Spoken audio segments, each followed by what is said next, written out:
It's not who you know. It's what you know that matters. Information is a vital weapon on the 21st century battlefield. In a combat era where who knows wins, the RAAF Surveillance and Response Group are the eyes and ears of the largest island nation in the world. Australia needs to know what is happening well beyond the horizons to our north. Like a sentinel overlooking a giant moat, Surveillance and Response Group uses aircraft, ground-based sensors and unique over-the-horizon radar systems to form a web of electronic tripwires thousands of kilometres from our shoreline.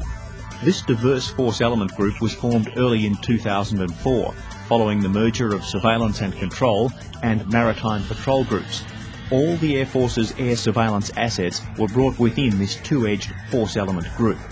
It retains the combat capabilities of maritime warfare, able to destroy targets on the sea and under it, hunting with hard-won skills in air and space surveillance. In 2004, the group took on the development of surveillance and reconnaissance and electronic capabilities. Watching over the continental approaches and Australia's interests around the globe is a huge job even with the best technology. Surveillance and Response Group involves more than 2,100 personnel. They're spread across the country, from the group headquarters to the squadron cockpits. In Number 41 Wing, Air Defence, Number 44 Wing, Air Traffic Control, Number 92 Wing, Maritime Operations, and 42 Wing, Airborne Early Warning and Control.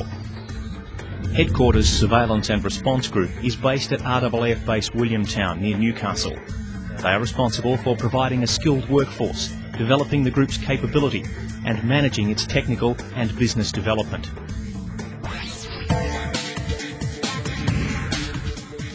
Number 41 Wing is also at Williamtown, commanding air defence operational and training units. Spanning Australia, these units include Number 3 Control and Reporting Unit and Surveillance and Control Training Unit, located in Williamtown. 114 Mobile Control and Reporting Unit is located in Darwin, and 1 Radar Surveillance Unit in Adelaide. Sometimes from an airbase, sometimes from a camouflaged forward position, the Control and Reporting Units provide fast jet crews with the bigger picture, putting them on target and watching their backs in the fight. Surveillance and Control Training Unit trains these specialist air combat officers and air surveillance operators to conduct air battle management and surveillance operations. 41 Wing Headquarters oversees its subordinate units, allocating the tasks in continuous wide area surveillance, airspace control and managing the air battle during operations. Number 44 Wing, headquartered at RAAF Base Williamtown, commands 11 air traffic control detachments across Australia. 44 Wing also commands the Air Traffic Control's Technical Ground Electronic Services workforce. Through its detachments, this wing also provides airfield and radar control services to Navy and Army. From a busy military and civilian airport, such as Darwin or Townsville, to a battered runway in Baghdad, to a remote helicopter base in East Timor, air traffic controllers have provided safe airspace in complex circumstances of peace and conflict around the world. 44 Wing personnel have been actively involved in a number of recent operations in Sudan, East Timor, Iraq, the Middle East, Solomon Islands and Indonesia.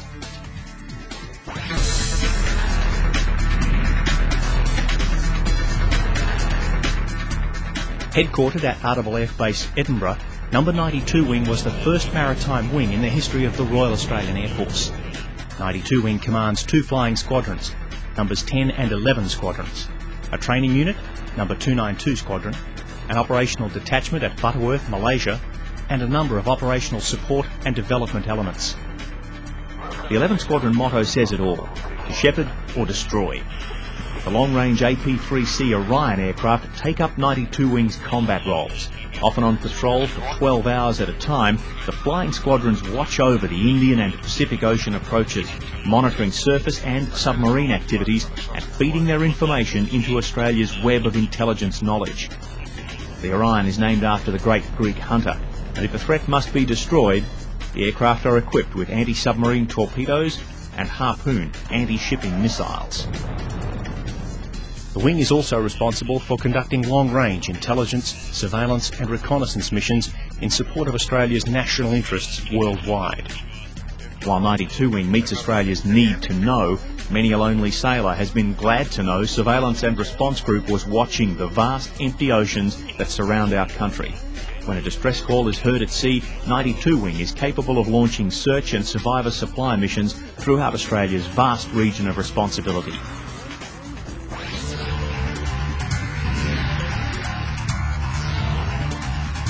Number 42 Wing reformed in 2006 and is located at RAAF Base Williamtown. The wing will deliver the Wedgetail airborne early warning and control capability for the Air Force. Knowing what's going on is important. Controlling and using that knowledge is vital. Wedgetail will coordinate independent air and support operations at sea and on land with airborne systems that can weld troops, vehicles, ships and aircraft into a powerful network. Number 2 Squadron will support the 737-based aircraft and project at Williamtown. The airborne early warning and control jets represent an entirely new capability for Australia, providing a platform that will gather information from a wide variety of sources, analyse it and distribute it to all friendly air and surface forces.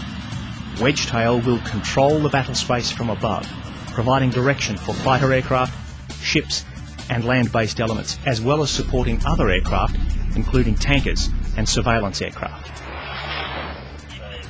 The motto of Surveillance and Response Group is Foremost Sentinel. These words sum up the key contribution the group makes in the protection of the Australian continent and its national interests, as the early warning and response capability of the Australian Defence Force.